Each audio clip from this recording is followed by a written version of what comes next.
Tak ada. Bunyi apa, Fit? Ada bunyi TV tak? Itu yang perkara paling utama lah. Tak ada bunyi TV, dia bunyi pendek je sir. Okay, alright. Bunyi angin je lah kan, sikit-sikit kan? Ya. Okay, alright. Okay, so untuk hari ni, bagi tahu Kak Nazrin, dia boleh masuk balik sebenarnya. Okay, alright. So, for this evening, okay, saya akan cover what I should. Kejap. Kenapa Mirul? Tekan. Alright, so untuk hari ni saya akan cover dengan awak, okay, benda yang sepatutnya saya cover pada esok hari, okay. Because I have something to do tomorrow and on Thursday pun saya tak dapat masuk, okay. So I need to replace lah kelas ni. Okay, baik. Hari ni, okay, our objektif adalah kita akan tengok kepada the cleansing action of soap and detergent. Okay, supposedly this subtopic you are going to do an experiment. Okay, sepatutnya awak kena buat eksperimen, but then apparently biasalah, okay, this is all about online learning, so it's quite difficult lah. Okay, bukan it's quite difficult, it's almost we can't do anything, okay, about the experiment. You just have to watch the YouTube and stuff. Alright, so cumanya hari ini kita akan compare apakah itu soap and also what is the difference, okay, soap and detergent in terms of dia punya cleaning action, okay, in terms of cleaning action dia. Alright, okay. So adakah semua orang dah ready? Sebab saya rasa nampak macam banyak pergerakan. Lokman lah, terbuka dia punya mic lah, Ken lah, tertinggal lah, whatever. Okay ke tak tu? Ni kalau dalam kelas ni saya rasa semua macam tengah buka-buka buku Okay, alright. So kalau dah ready, saya boleh start. Make sure korang berada di tempat yang tengok Zaf left the meeting lah. Okay, so make sure korang berada di tempat yang okay. Alright, Lisa pun left juga. Ni line banyak tak stable ni. Tiba semua orang left ni dah, kenapa? Saya nampak semua orang tengah left. Kines left, Zaim left, Yasmin left. Yasmin ada ke tak Yasmin? Yasmin Ada sir. Ada. Okay. Kines okay? Dah. Betul. Okay. Alright. Okay, baik. Ya Allah Ken, gambar siapa tu Ken? Dah lah gambar Kines macam gambar Ken. Jauh mai. Okay, alright. So sekarang, okay, kita akan tengok what are the difference, okay, between cleansing action of soap and also detergent. Dia ada difference ataupun tidak? Okay, baik. The first point adalah awak kena tahu bahawa both of soap and also detergent, they are acting as emulsifying agent. Diorang ni emulsifying agent. Apa benda emulsifying agent tu? Kejap lagi kita tengok Alright. So, dua-dua ni, both of the molecule, soap and also detergent molecule, alright, ataupun kita dalam spesifiknya kita akan sebut dia sebagai soap and also detergent molecule. Kejap lagi kita akan tengok dia punya anion. Okay, dua-dua ni dia akan bertindak, dia boleh soluble in oil or grease ataupun dia akan soluble in water. Okay, dia ada different part. There are different part. Okay, ada satu part tu dia soluble dalam oil. Okay, satu lagi part dia akan soluble dalam water. Okay, kejap lagi kita akan tengok part dia. Alright. So sekarang yang awak kena tahu adalah you have to understand the ionization process of soap and also detergent. Okay, biasalah dalam kemis ni kan hari tu kita nak gabungkan, betul tak? Kita gabungkan sodium dengan alkyl group tu and then kita akan form soap. Ingat tak benda tu? The formation of soap and also detergent. Ingat tak hari tu kita gabungkan alkyl sulfonate, for example alkyl sulfonate, lepas tu kita gabungkan dengan sodium, maka dia akan jadi detergent. Okay? Ingat tak benda tu? Ingat. Ingat. Minggu lepas korang belajar.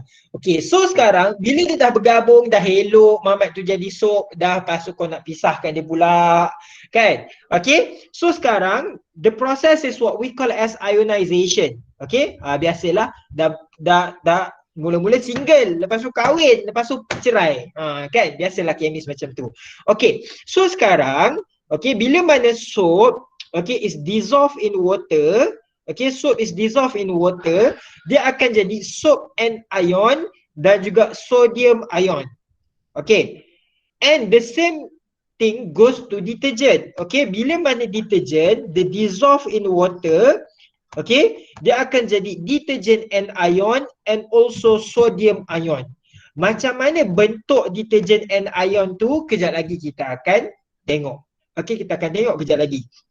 So, kalau dia an ion, saya nak tanya awak, dia ni positif ke negatively charged? Negatif. Ya, Negatif. dia adalah negatively charged. So, hari ini our main focus adalah we are going to focus to the soap and ion and also detergent and ion. Okay, dua perkara ni yang kita akan lihat. Alright? By the way, PA ada ke tak? Tiba-tiba teringat PA. Ada ke tak PA? Tak perasan? Saya tak perasan PA dah. Ada Okay, alright. Okay, baik. Wahidah ada ke tak? Wahidah Bolhan. Wahidah Hussein ada? Saya nampak lah. Ada. Saja. Okay. Alright. Okay, so sekarang kita tengok these are what we call as the simple structure untuk soap and ion ataupun detergent and ion. Okay, both of the structure adalah similar structure. Okay, both adalah similar structure. Okay, similar untuk soap dan juga similar juga untuk detergent. Okay, dalam dia punya structure ni, dia akan ada dua part. Okay, dia akan ada two parts. Okay, two parts. Alright, the first part is hydrophilic part. Ingat, hydrophilic dia adalah soluble in water. Kawasan ini adalah kawasan yang soluble in water. And we do have also hydrophobic part. Okay, hydrophobic part. Nama pun phobic. Korang belajar dalam bio kan? Phobic ni adalah phobia. Okay, phobic ni adalah phobia. So hydrophobic part which is diorang ni takut air. Okay, diorang ni hate water. Okay, hate water. But then dia ni love oil and also grease. Alright, so diorang punya part ni adalah dia adalah very soluble in oil ataupun grease. So kawasan inilah yang akan memainkan peranan yang sangat penting untuk soap and also detergent. Alright, boleh? Okay, bahagian ni boleh? Ni hanyalah introduction je dulu Alright, so can I proceed? Yes. Okay, baik. Alright, so Yes. ini adalah benda yang saya cakap berkenaan dengan emulsifying tadi. Okay, emulsifying. Okay, emulsifying agent whatever semua tadilah. Okay, alright. So sekarang awak tengok. Okay, awak tengok kejap. Saya sebenarnya ada satu video nak tunjuk tapi saya lupa kat mana saya letak. Takut tak jumpa lah.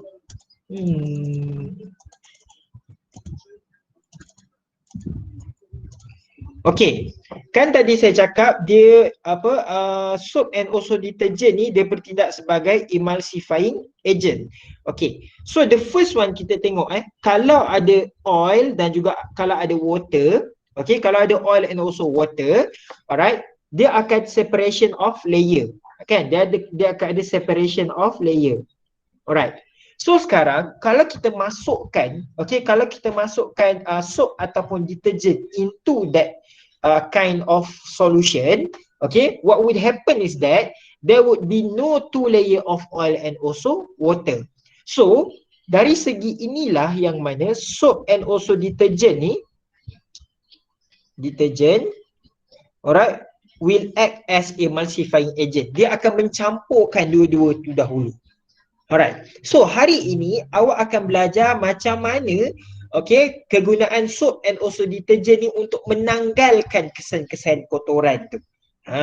Okay, baik. Tapi sebelum tu lagi kita kena tengok, okay, awak kena bedah siasat dahulu bahagian-bahagian yang penting. Okay, bahagian-bahagian yang penting. Okay, pertama, kita pergi dulu bahagian soap and ion. Okey, kita pergi dulu bahagian soap and ion.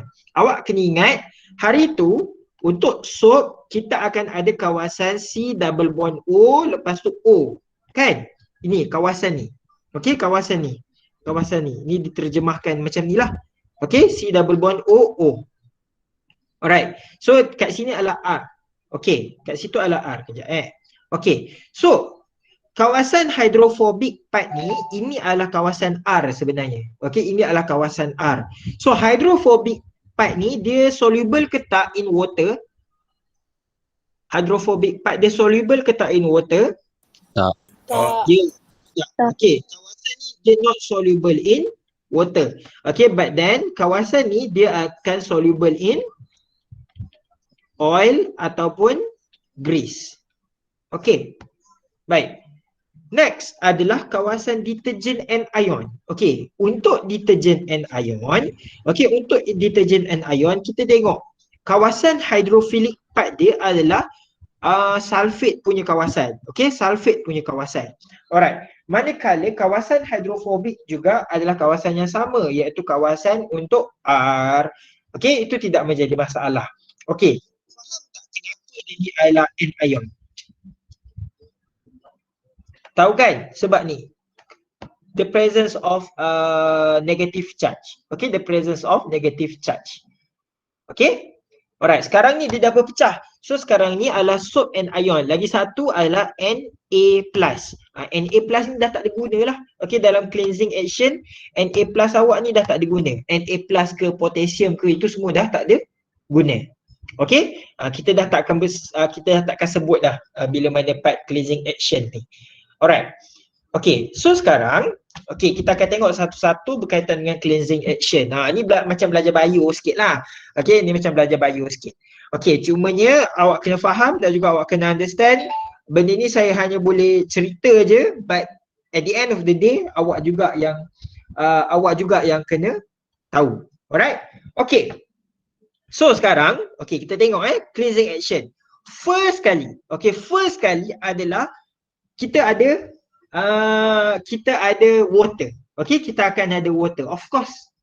Okay, dalam cleansing action awak memerlukan water. Alright. So, kita masukkan adding soap and also detergent into the water. Awak can tahu what is the purpose. First kali, what is the purpose of adding water? Okay. Itu first point. Awak akan tahu what is the purpose of adding water. Adding water pula. Bukan adding water. Adding apa? Soap. Soap into water. Adding soap ataupun detergent, okay, into water. Itu kita tahu dia punya first purpose. Okay, the purpose adalah untuk kita reduce the surface tension of water. Alright, kan kita kalau kat water tu surface tension dia is very high. Okay, kalau tak ada apa-apa. Tu sebablah yang mentadak mentadu tu boleh berenang atas air kan? Berenang pula, bergerak atas air kan? So sekarang kalau kita letak soap and also detergent dalam air, kita akan reduce dia punya surface tension. Hilang sikit, dia akan longgar sikit. Alright. So bila mana surface tension of water tu dah di-reducekan, what would happen is that it would increase the water ability. It would increase the water ability to wet the surface of the cloth. Okay, so sekarang keupayaan untuk air membasahkan awak punya surface of the cloth tu sangat tinggi. Kalau awak perasan kan, benda ni dia berlaku macam ni tau. Kalau awak perasan kan, pernah tak awak cuci kain tanpa sabun je dulu? Korang lalukan air dekat korang punya baju kan. Dia macam lambat sikit dia nak serap. Kalau korang perasan okay, dia lambat sikit nak serap. Dia mesti akan ada part-part yang tiba-tiba ada part yang masih kering lagi. Dia bukanlah kering sangat. Cumanya dia belum diserap betul-betul. Kan? Okay, so sekarang kegunaan soap and also detergent tu untuk melonggarkan benda tu so that water tu boleh masuk betul-betul dalam your surface of the cloth. Okay, ini point pertama. Okay, the purpose for you to adding soap and also detergent into water. Okay, boleh part ni? Macam laju kan? Boleh. Boleh. Okay, right. The second thing, kita tengok gambar. Okay, second thing. Okay, awak kan selalu tengok gunakan top whatever lah, apa yang selalu famous tu, yang warna pink tu apa, vanish vanish, hilangkan kotoran. kan dia akan tunjuk grease stain kan. Okay, dia akan tunjuk grease stain. Alright, so sekarang asalnya saya tunjuk contohlah, ini adalah kita punya soap. Ini adalah kita punya soap. RCOONA ataupun ROSO3NA ke whatever lah. Soap. Soap tu dimasukkan dekat dalam, soap ataupun deterjen dimasukkan dalam air and then dia akan ionize. Dia akan ionize. Bila dia ionize, dia akan jadi RCOO minus ataupun ROSO3 minus. Alright, setuju yang ni? Dia akan jadi benda ni sekarang. So that is why apa benda yang awak nampak ni kat sini. Macam cacing kerawit ni. So awak akan nampak structure dia. Lepas tu kepala bulat, negative charge. Alright? So itu adalah second point, iaitu soap awak akan ionize in water. And then what would happen after the ionize? The most important thing adalah it will produce free moving soap and ion, or it will produce detergent and ion. Alright. Boleh yang tu? Part yang tu boleh? Boleh. Boleh. Atau Boleh. it will produce dia dah produce free moving soap and ion ataupun detergent and ion, and also it will produce apa lagi? Dia akan produce apa lagi satu? Dia akan produce sama ada sodium ion ataupun potassium ion. Kan ni. Positif ni. Alright, tapi kalau tak sebut pun tidak menjadi masalah. So second point awak kena sebut berkenaan dengan ionization. Ionization of soap in water. Alright. Ini essay Cleansing action ni adalah essay. Alright. Next. Kita tengok next. Seterusnya, apa yang akan berlaku? Waktu inilah proses tergedik-gedik akan berlaku. Proses tergedik-gedik ni adalah kita akan tengok bahawa which part would dissolve. Yang mana satu akan dissolve di dalam part-part tertentu. So of course awak kena sebut, pertama adalah hydrophilic lah dulu sebut je dulu hydrophilic. Yang ni, hydrophilic part of the soap and ion ataupun detergent and ion would dissolve in water. Kalau perasan kepala bulat ni kan, kepala bulat tu adalah hydrophilic part. Kepala bulat ni dia akan dissolve in water, in H2O. Alright. Dekat bahagian mana hydrophobic dia tergedik-gedik? Ekor. Bahagian ekor dia ni, which is hydrophobic part dia tu, would dissolve in grease ataupun oil. Ini adalah poin yang ketiga. Ini adalah poin yang ketiga. Alright, seterusnya adalah dia punya action.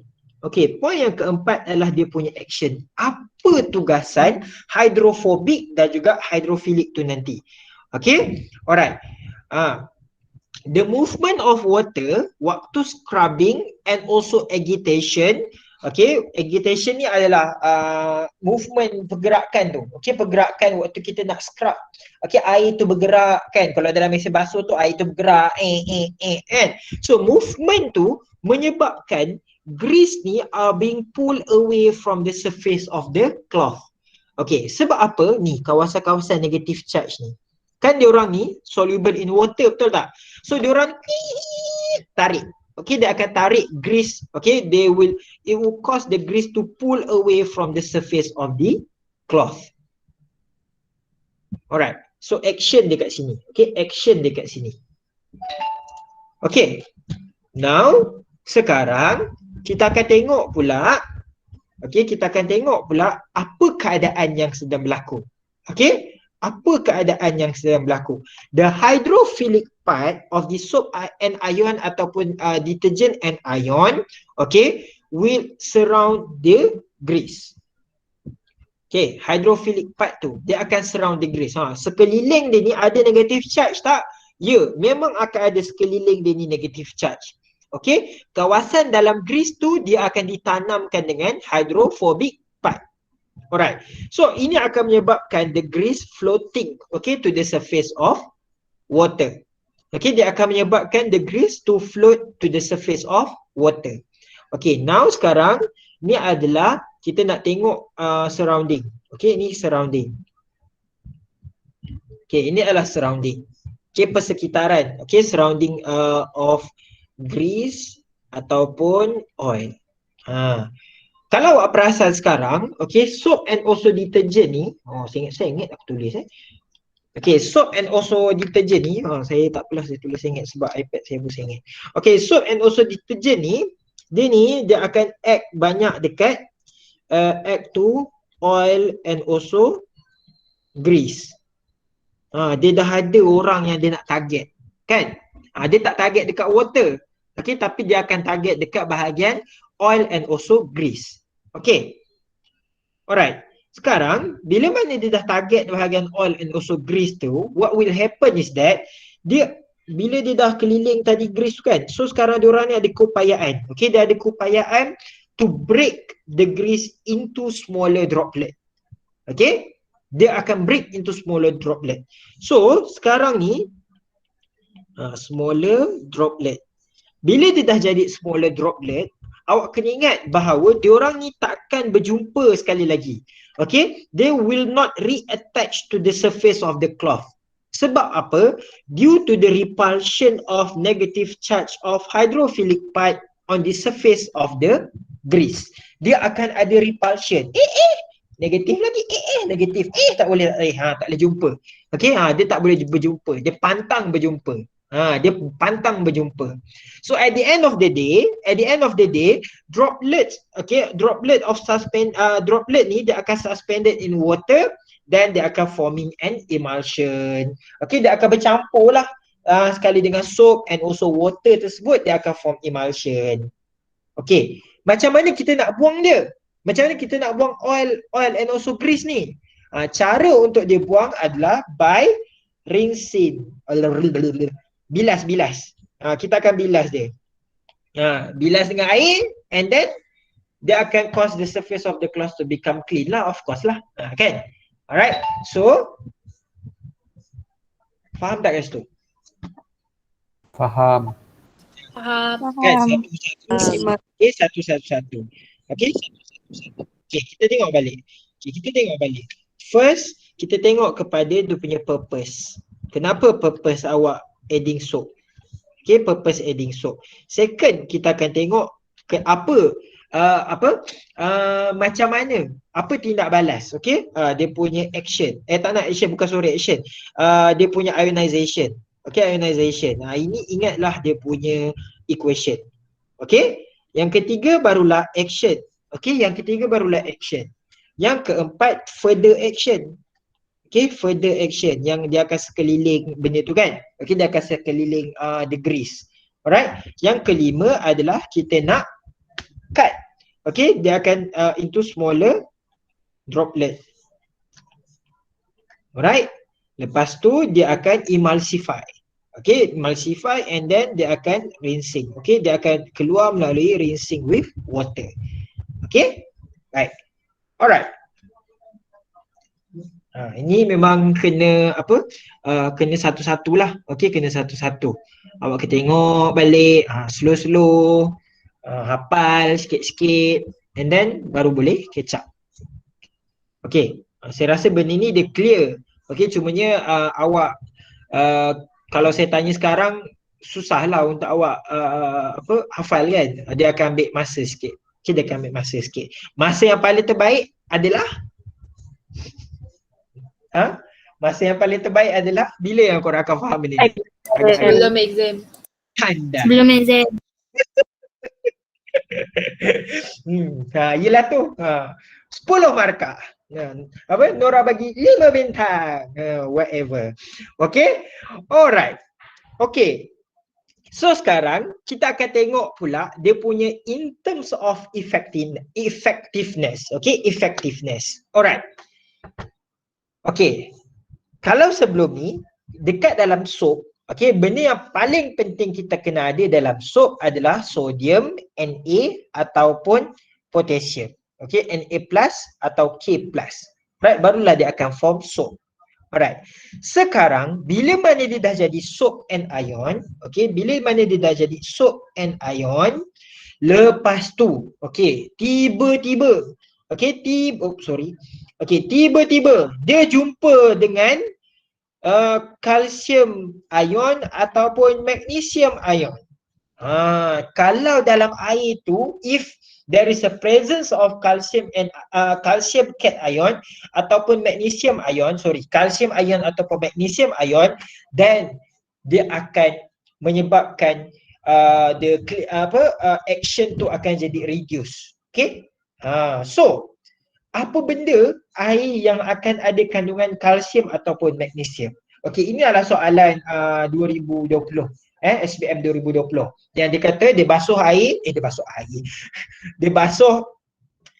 baju dekat laut. Dia basuh baju dekat laut, di bawah. Yang kau nak basuh baju kat laut tu siapa suruh kan? Okey? Macam tak ada air je kat tempat lain. Soalan SPM pun lah. Kan? Okey, so sekarang kawasan laut, so for example ni ada sea, ni adalah sea. Okey, kawasan laut kita kategorikan dia sebagai hard water. Air laut tu kita kategorikan dia sebagai hard water. Okey, kalau air tasik tidak. Okey, alright. Air laut ni ataupun hard water ni, it contain a high percentage of calcium and also magnesium. Okey, bila mana dua-dua ni bercampur dengan soap, okey, bercampur dengan sabun, dia akan forming what we call as a soap scum. Okey, a soap scum. Soap scum ni, inilah benda ni. Yang mana soap scum adalah soap and ion. Dia macam aku cakap soap kan, macam saya cakap soap. Okey, soap and ion plus dengan kalsium, okey, Ca2 plus ataupun magnesium. Okey, ini adalah soap scum. Right, ini adalah soap scum. Okey. So, sekarang ni awak tengok Okey. Kalau sebelum ini general equation lah. Ini sebelum proses ionization, before ionization. Okey. Alright, yang ni adalah berlaku bila mana dia dah ionize. Okay, bila mana dia dah ionize and then dia akan form, dia bercampur dengan hard water. Dalam hard water ada kalsium, so dia akan jadi calcium stearate ataupun dia akan jadi magnesium stearate. Apa soap yang mempunyai magnesium ataupun kalsium, kita akan kenali dia sebagai scum. Okay, awak jangan ingat kita ada scam je, tak. Okay, kita ada juga perkataan scum. Siapa tahu scum tu apa benda? Siapa tahu scum tu apa benda?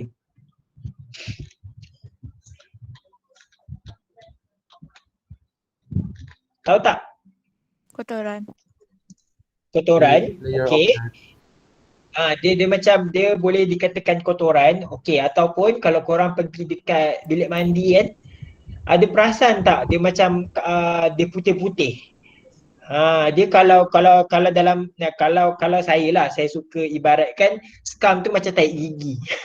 Scum tu macam tahi gigi. Tapi kalau korang pergi bilik mandi, dekat bahagian dinding, kejap lagi dia ada bahagian putih-putih. Ataupun bila korang lap tingkap, bila korang lap tingkap dia akan ada kesan-kesan. Macam droplet of water sikit-sikit lah. Itulah scum. Okey, itulah scum. Macam ni. Saya ada rupanya, saya lupa. Okey. Selalunya benda ni dekat cermin kereta. Okey, cermin kereta. Lepas korang cuci kereta tu kan, korang akan nampak. Okey, ataupun dekat toilet for example. Sekejap, mana? Kenapa tak keluar? Okey. Ni, kawasan ni. Okey, ini adalah formation of scum. Okey. So, bila mana scum ni wujud, apa yang masalah dia adalah dia akan reduce the amount of soap available for cleaning. Okay, dia akan reduce. Dia akan menyebabkan the amount of soap untuk cleaning agent tu berkurang. Kan? Sepatutnya dalam cleaning kita hanya memerlukan RCOO minus ataupun ROSO3 minus. Ini saja benda yang kita perlukan, anion. Tapi sekarang disebabkan scum, okay, because of the presence of scum, dia ada RCOO Mg for example, ataupun RCOO, apa lagi satu, magnesium and also calcium for example. Ni dua benda lah ni menyebuk aja. Dalam kemis biasa mesti akan ada benda yang menyebuk. Dia tak akan menyebabkan hidup korang senang. Kan? Seolah-olah seperti ada kau dah single, lepas tu tiba-tiba ada orang menyebuk je nak hidup kat kau kan. Macam tu betul tak? Kan Ain kan? Oh ya yang jawab. Okey ya kan. Dah elok single.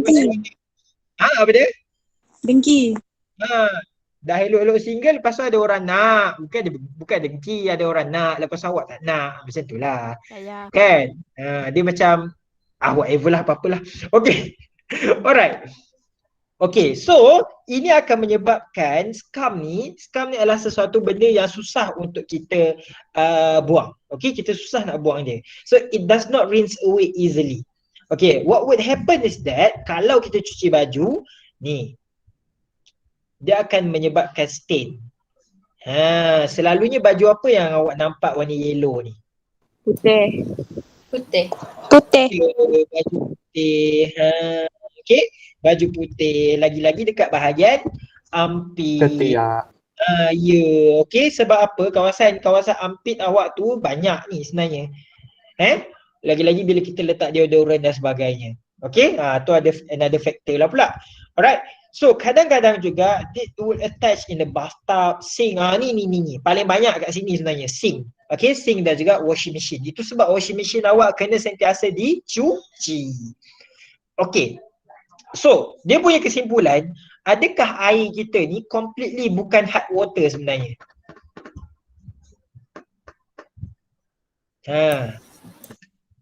Air kita sebenarnya adalah mesti akan ada kandungan kalsium dan juga magnesium. Walaupun sebenarnya air kita adalah soft water. Okay, soft water adalah air yang kita guna untuk daily use. Okay, daily use. Tapi dia mesti akan ada kandungan dia sikit, magnesium ataupun kalsium. Okay, yang ni awak kena biasakan. Apa Fit nak tanya? Kalau klorin tu dia kacau ke? Klorin. Klorin tu cerita lain pula. Tu klorin cerita lain. Klorin ni pula dia ada kaitan sikit dengan acidic water. Dia memanglah, dia mesti akan kacau juga. Okay, the presence of klorin pun sebenarnya dia akan mengacau hidup. Okay, alright. Kalau klorin, dia ni acidic water sebab dalam klorin kita Cl kan. So dia boleh bergabung dengan hidrogen. Alright, dia boleh bergabung dengan hidrogen. But then at the end of the day, bila mana hidrogen ion ni reactkan dengan carbonate pula, COO minus, okay, dia akan form a long fatty acid. So, long fatty acid ni masalah dia tak larut dalam air. So, bila mana dia tak larut dalam air, dia tak boleh nak buang grease tu. Dia tak boleh nak buang. Okay, hard to remove oil ataupun grease. Okay, so dia akan menyebabkan soap yang bagus berkurang. Okay, alright. So ini bahagian cleansing action. Ni dah habis ni cleansing action. Okay, dah habis. Alright. So sekarang kita nak tengok pula, okay, dari segi deterjen. Okay, dari segi deterjen. Sorry, tadi soap. Okay, cleansing action of soap. Okay, tapi sekarang kita nak tengok dia punya kalau kita letak deterjen. Okay, kalau kita letak deterjen. Alright. Kalau deterjen, okay, kalau deterjen, dia boleh dikatakan soluble. Okay, kalau tadi saya banyak bagi contoh ke awak, saya salah bagi sikit. Saya banyak bagi contoh dekat awak pencuci pakaian kan? Saya banyak bagi contoh ke awak pencuci pakaian. Okay.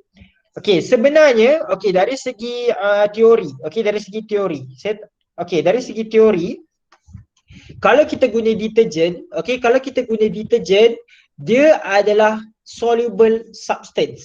Maksudnya dia tidak akan dia tak akan form scum. Dia tak akan form scum. Okey, tapi dari segi eksperimen, okey, dari segi eksperimen, maksudnya dari segi daily life, okey, dari segi daily life, saya tak tahu kenapa scum tu masih wujud. Yang ni adalah satu benda yang agak bercanggah sikit. Okey, dia agak bercanggah sikit dengan kehidupan seharian. Dari segi teori, sepatutnya dia tidak boleh forming a scum. Dia tidak boleh buat form putih-putih keladak tu. Selalunya putih-putih keladak tu disebabkan soap. Kalau awak mandi, awak pakai Lifebuoy, Shokubutsu dan sebagainya, dia akan form scum. Awak cuci pinggan, dia akan form scum dekat sinki. Okey, tapi kalau pakai deterjen, kenapa kadang-kadang, okey, bukan kadang-kadang, selalunya pada kebiasaannya, okey, dekat dalam mesin basuh tu masih ada lagi kesan kotoran putih-putih tu. Itu masih lagi kita tak tahu kenapa.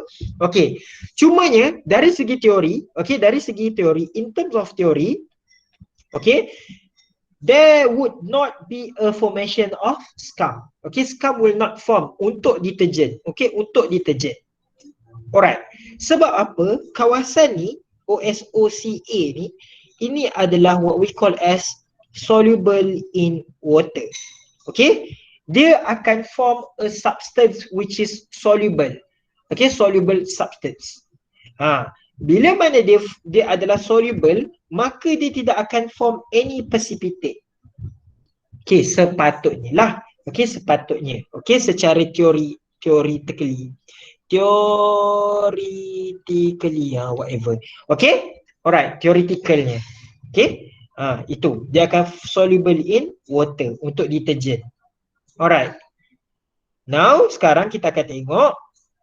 Okay, kita akan tengok kalau deterjen and ion ROSO, okay, campurkan dengan CA for example, ROSO3 ni adalah deterjen kan.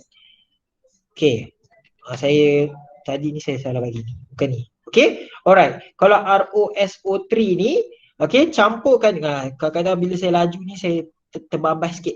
Okey, ROSO3, okey, campurkan dengan kalsium ataupun campurkan dengan magnesium, okey, dia akan form ROSO32Ca. Okey, yang ini adalah calcium salt. Okey, yang ini adalah soluble in water. Secara teori. Okey, secara teori dia adalah soluble in water. Boleh form scum ke tak? Tak boleh. Ya. Tak. Okay. Alright. Begitu. Okay. So sekarang kita akan tengok dari segi dia punya comparative. Okay. Dari segi dia punya perbezaan. Kenapa dia tak bergerak lagi? Klik. Okay. Alright. Okay. Effectiveness of cleansing action of soap and also detergent. Okay, dalam keadaan dekat dalam soft water, kalau kita guna soap as a cleaning agent ataupun kita guna detergent as a cleaning agent, dua-dua efektif. Okay, dua-dua berkesan. Okay, tetapi kalau kita letak dia dalam hard water, okay, perkataan dia adalah less efektif. Okay, untuk soap okay, less efektif. Okay, yang deterjen pula dia efektif. Saya tak rasa perkataan more efektif ni bagus sebenarnya. Tapi silibus awak dia cakap bagus, so baguslah. Okay, but then bila awak belajar further nanti dia sebenarnya dia bukanlah more, perkataan dia sepatutnya efektif je. Okay, efektif, okay, because of no scum is forming. Okay, secara teori no scum is forming. Yang ini dia less effective because okay due to the formation of scum. Alright.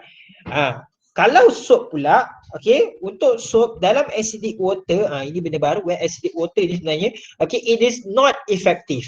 Alright, sebab apa? Dia ada formation of insoluble organic acid ataupun insoluble fatty acid. Okay, manakala, okay, kalau dalam acidic, okay, untuk deterjen dia akan efektif.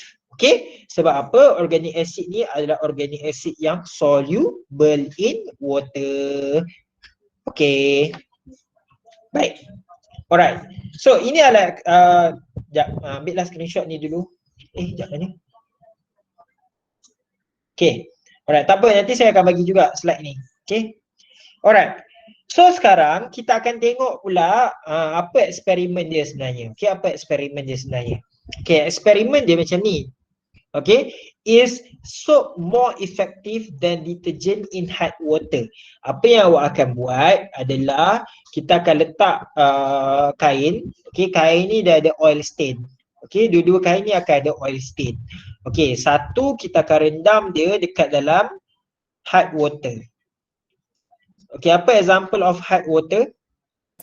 Sea water. Ya, sea water. Okay, satu lagi kita akan pakai pipe water sahaja. Okay, pipe water. Ataupun kita tak pakai pipe water, maybe kita akan pakai pond water. Okay, ataupun lake. Alright. Okay, so sekarang dia akan ada 4 apparatus setup lah. Okay, 4 apparatus setup. Satu ni dia akan letak soap, yang ni dia akan letak soap. Okay, ini dia akan letak detergent. Dan ini dia akan letak detergent as well. Okay, ini je eksperimen dia. Okay, alright. So lepas tu apa yang awak akan buat adalah awak akan kacau air tu. Okay, kita akan kacau air tu and then after few minutes, so pasal awak akan bilas semua dengan air and then you are going to compare the effectiveness. Okay, awak akan compare the effectiveness of cleansing action of soap and also detergent in hot water. Okay, to be honest dengan awak, eksperimen ni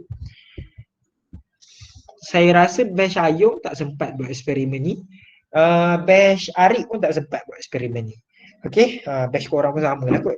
Alright, even saya dulu waktu sekolah pun tak sempat pun buat eksperimen ni. Okay, sebab selalunya kita belajar ni last sebelum SPM.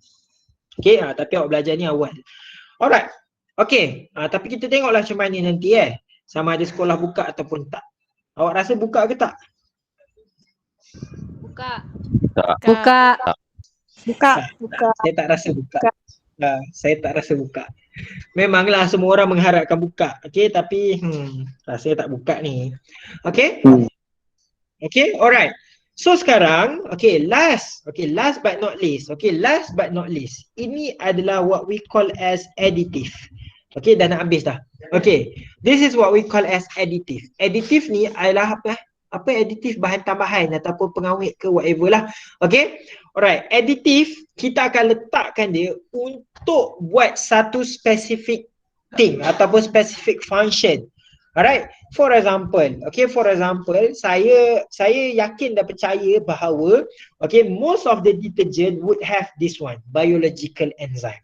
Okay, because why? Okay, it is needed for us to remove protein stain. Contohnya macam darah terutama sekali kan. Kalau korang ada darah sikit pecik kat air tu atau pecik dekat kain korang, then we need that additive inside the detergent. Kalau detergent awak tak ada biological enzyme ni, maka dia tidak boleh remove the blood. That's why akan ada detergent yang mahal. Alright. Okay, awak pernah tengok detergent yang untuk white, untuk baju putih saja. Okay, so kalau untuk baju putih saja, dia ada dalam detergent tu dia akan letak additif untuk whitening agent. Alright. Selalunya Vanish for example. Okay, mesti akan ada whitening agent ataupun optical whitener. Apa dia, Fit? Clorox. Clorox tu itu cerita lain pula. Okay, Clorox ni dia menanggalkan terus. Dia bagi bleach. Okay, itu adalah bleaching agent. Dia bukan detergent, dia adalah bleaching agent. Dia benda lain pula. Alright, itu consumer, itu nanti. Okay.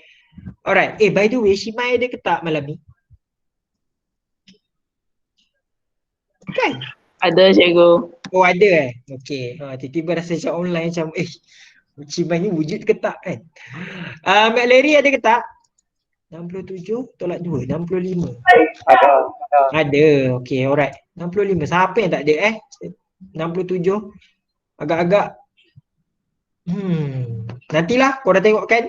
Okay, alright. And then next one adalah drying agent. Okay, drying agent. For example, drying agent. Ini adalah untuk yang serbuk. Okay, untuk yang serbuk. Okay, memastikan dia ni sentiasa dry. Okay, ini jarang lah dia tanya soalan. Okay, jarang sikit lah soalan-soalan ni dia tanya. Okay, so that is all for today. Maka dah habislah awak punya 5.2 kan? Okay, 5.2. Alright. Okay. Baik. Okay, so untuk our next class, what I need you to do adalah saya nak awak prepare presentation.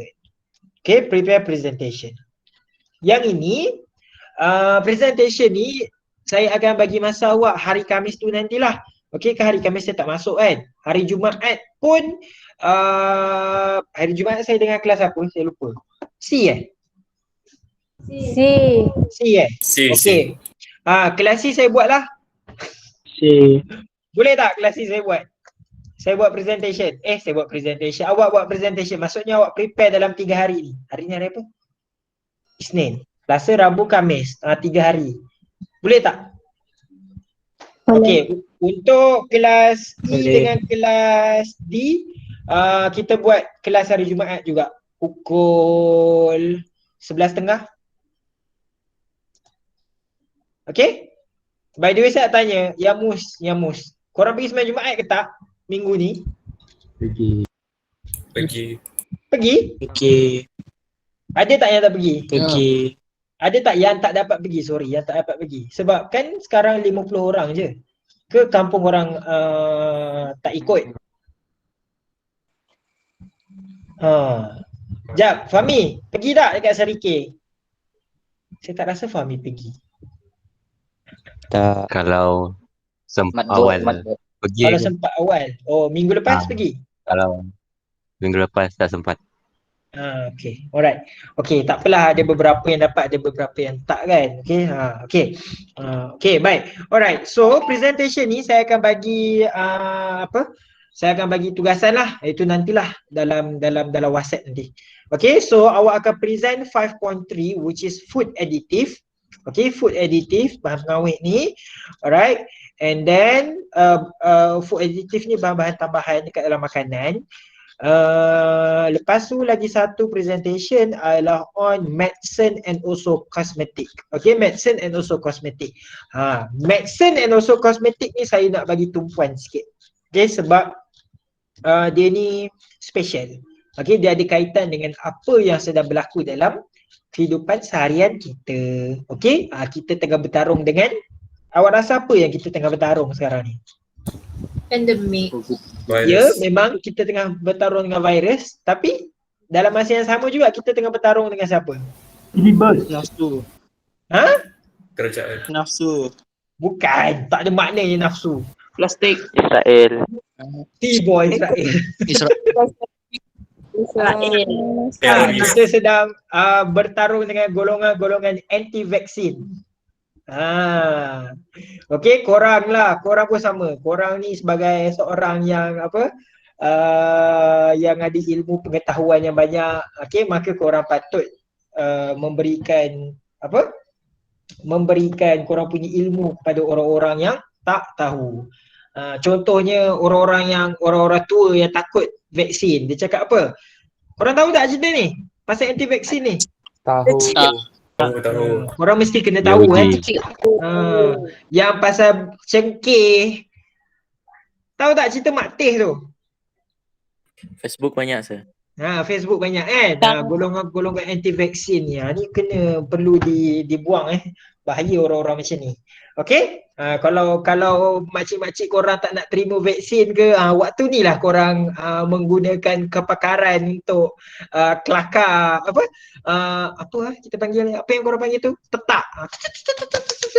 Bagi diorang faham sikit apa benda tu vaksin Alright. Okey, korang belajar vaksin ni waktu apa David? Nanti diorang tembak kita balik sir. Tak ada. Korang tembaklah dia balik. Come on. Tak tahu tanya saya, tiba. Saya boleh sediakan hujah-hujah. Untuk menentang golongan-golongan anti-vaksin ni. Bahaya bahaya. Korang tahu kan vaccination rate sekarang ni sangat low, okay? Tengoklah kat Kelantan tu. Dah elok bagi nama untuk vaksin, lepas tu 10,000 orang tak datang. Apa benda lah, kan? Okay? Orang nak bagi sihat, dia orang tak nak. Okay, so that is all for today. Okay, kejap. Sabar. Saya nak ambil attendance. Sekejap, agak-agak siapa yang tak ada malam ni? Ada 4 orang tak ada? 4 orang. Okay, patutlah senyap. Beat tak ada. Okay, beat lagi. 69 tolak 65. Bukan 4 orang. 6 orang. Okay, 6 orang.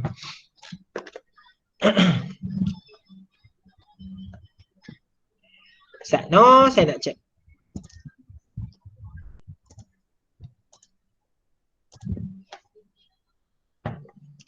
Okay, agak-agak siapa tak ada?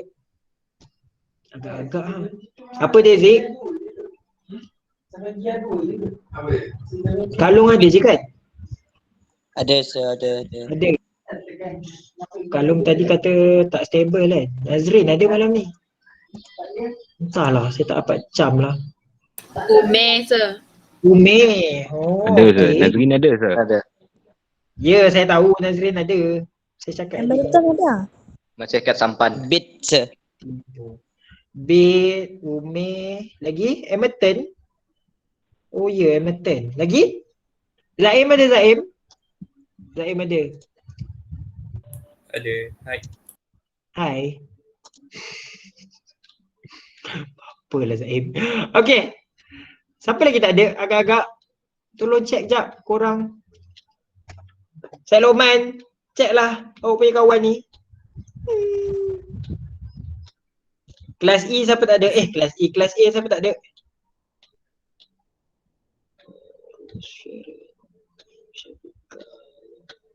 Z ada tak? Ada. Ada, okey.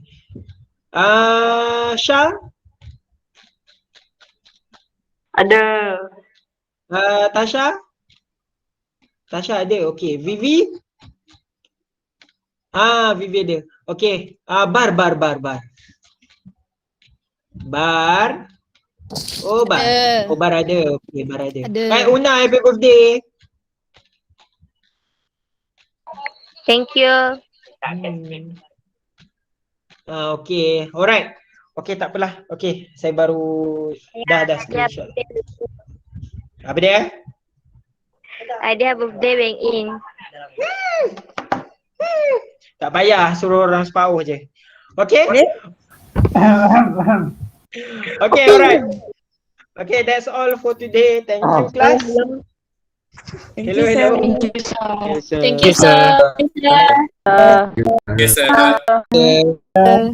Yes, sir. You sir. Bye. Yes, sir. Thank you sir. Thank you, sir. Tiba Zaim. Bye go. Bye. Bye sir. Bye.